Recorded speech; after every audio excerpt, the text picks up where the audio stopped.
Halo semuanya dan selamat datang di Explainer kali ini. Hari ini kita bakal membedah salah satu sistem paling krusial yang sebenarnya mengatur kehidupan kita sehari-hari, yaitu hukum kontrak Islam. Fikih muamalah ini bukan cuma sekedar teks hukum kuno yang kaku ya, ini adalah cetak biru alias arsitektur utama untuk setiap transaksi yang kita lakukan. Mulai dari sekedar beli kopi di pagi hari, sampai tanda tangan kontrak bisnis bernilai miliaran. Dari sumber-sumber yang akan kita bedah hari ini, kita bakal melihat dengan sangat jelas kapan sih sebuah kesepakatan itu berdiri kokoh dan sah, dan kapan kesepakatan itu langsung runtuh bahkan dianggap tidak pernah ada sama sekali. Nah, biar lebih kebayang, mari kita pakai analogi sederhana. Fondasi hukum inilah yang disebut sebagai al-akad atau akad. Akad itu benar-benar persis seperti fondasi sebuah rumah.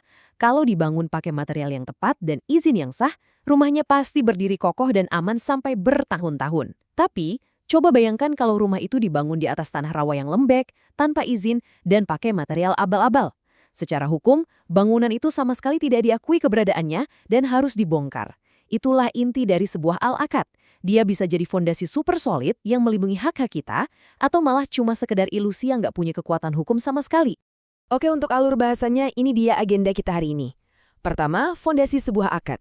Kedua, al-aqd al-munaqid atau akad sah. Ketiga, al-aqd al-batil atau akad batal. Keempat, mengapa akad menjadi batal. Kelima, efek hukumnya, yaitu ketiadaan mutlak. Dan terakhir, keenam, solusinya, membuat akad baru. Mari kita langsung masuk ke bagian pertama, fondasi sebuah akad. Kalau kita lihat perbandingannya, kontrasnya ini sangat amat jelas. Di satu sisi, kita punya al-aqd al-munaqid, yaitu akad yang sah. Ini adalah transaksi yang memang punya fondasi legal yang kuat banget dari awal dibuat. Sementara di sisi lain, berdirilah al-aqd al-batil, alias akad yang batal. Ini jenis transaksi yang kehilangan legitimasi hukum dasarnya sejak detik pertama disepakati. Jadi dalam sistem ini sama sekali tidak ada area abu-abu ya. Sebuah fondasi itu cuma punya dua kemungkinan, benar-benar sah secara fundamental atau batal dan kosong sama sekali. Yang bikin visualisasi dari sumber ini sangat menarik adalah presisi bahasanya. Coba perhatikan istilah yang dipakai. Untuk al-aqdu al-munaqid tertulis jelas masyru' bi aslihi, yang artinya sah atau legal pada dasarnya. Sebaliknya, untuk al-aqdu al-batil secara tegas menggunakan istilah ghair masyru' bi aslihi, tidak sah pada dasarnya. Ini menyadarkan kita bahwa cacat pada akad batal itu bukan cuma masalah sepele di permukaan, seperti salah ketik nama, melainkan kerusakan yang sangat fatal pada inti legalitasnya. Lanjut ke bagian kedua, al-aqd al-munaqid, akad sah. Terus, gimana caranya membangun fondasi yang kokoh ini? Teks sumber kita menetapkan 3 pilar utama yang mutlak, tidak bisa ditawar sama sekali. 3 pilar ini disebut sebagai rukun akad atau arkanil aqde. Pilar pertama adalah sighah, yaitu bentuk pertukaran persetujuannya, atau biasa kita kenal dengan ijab kabul. Harus ada pernyataan niat yang jelas di sini. Pilar kedua adalah akidain, yakni pihak-pihak yang berakad. Mereka harus punya kualifikasi yang sah. Dan pilar ketiga adalah mahal al-aqde, yaitu objek transaksinya itu sendiri. Ketiga elemen ini harus hadir dan berdiri bersamaan. Tanpa ketiganya, bangunan hukum kita mustahil bisa berdiri tegak. Sekarang kita beralih ke bagian ketiga, al-aqdul batil, alias akad batal.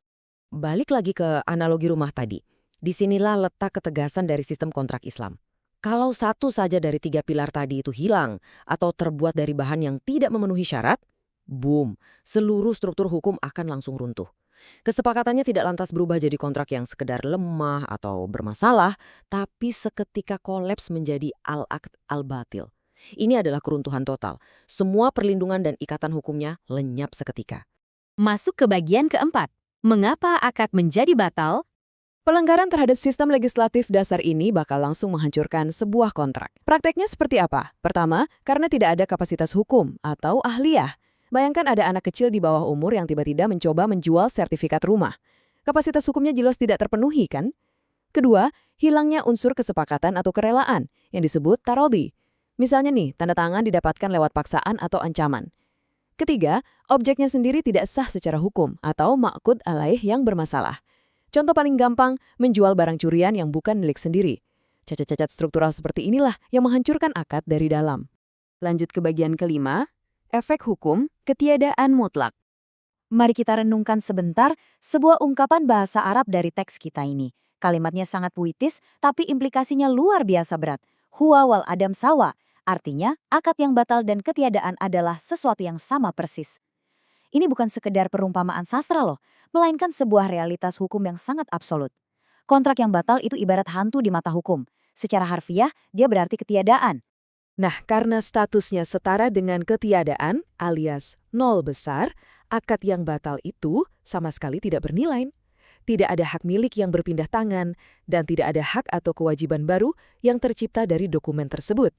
Dan yang paling menarik, karena sifat kebatilannya ini mutlak, kalau kasus ini sampai ke pengadilan, seorang hakim diwajibkan oleh hukum untuk membatalkannya secara otomatis. Ya, meskipun pihak-pihak yang bertransaksi awalnya tidak keberatan dan tidak memintanya. Mengapa? Karena hukum tidak akan pernah melindungi sesuatu yang wujudnya sekedar ilusi. Terakhir, bagian ke-6, solusinya, membuat akad baru. Dalam teks sumber kita, ada satu karakteristik yang sangat spesifik buat akad yang batal ini, yaitu la yakbal al-ijazah. Artinya, tidak dapat disahkan atau diratifikasi. Maksudnya begini, kita sama sekali tidak bisa meresmikan atau ngasih validitas hukum secara retrospektif atau mundur pada sesuatu yang memang dari awal tidak pernah ada. Tidak ada keajaiban prosedural apapun yang bisa menyulap status batal menjadi sah. Jadi, langkah restrukturisasinya sangat jelas dan tegas. Sama kayak rumah yang tenggelam di atas rawa tadi, kita nggak bisa menyelamatkannya cuma dengan ngasih lapisan cat baru kan? Akad yang batal tidak bisa direvisi atau ditambal sulam. Langkah pertamanya kita harus sadar penuh akan kebatilannya. Langkah selanjutnya, pihak-pihak terkait harus melakukan insya al-aqda min jadid. Artinya, mereka harus duduk bareng lagi, menyepakati ulang dan murni membuat kontrak yang sepenuhnya baru dari titik nol. Dan pastinya, kali ini fondasinya harus dipastikan benar dan solid. Sebagai penutup, kita udah sama-sama melihat betapa rentannya sebuah kesepakatan. Hilang satu pilar saja, seluruh transaksi langsung berubah jadi ilusi belaka. Pertanyaannya sekarang, jika sebuah dokumen perjanjian yang kelihatannya resmi bisa dianggap tidak pernah ada secara hukum akibat cacat struktural, seberapa yakin kita bahwa fondasi transaksi dan komitmen harian yang kita jalankan saat ini sudah benar-benar kokoh? Membedakan al-aqd al-munaqid dan al-aqd al-batil ini jelas bukan cuma teori kelas, melainkan instrumen nyata untuk menjaga keadilan dan melindungi hak-hak kita dalam bermuamalah. Teruslah belajar, telitilah sebelum bertransaksi, dan pastikan fondasi kita semua selalu kuat. Sampai jumpa di explainer berikutnya.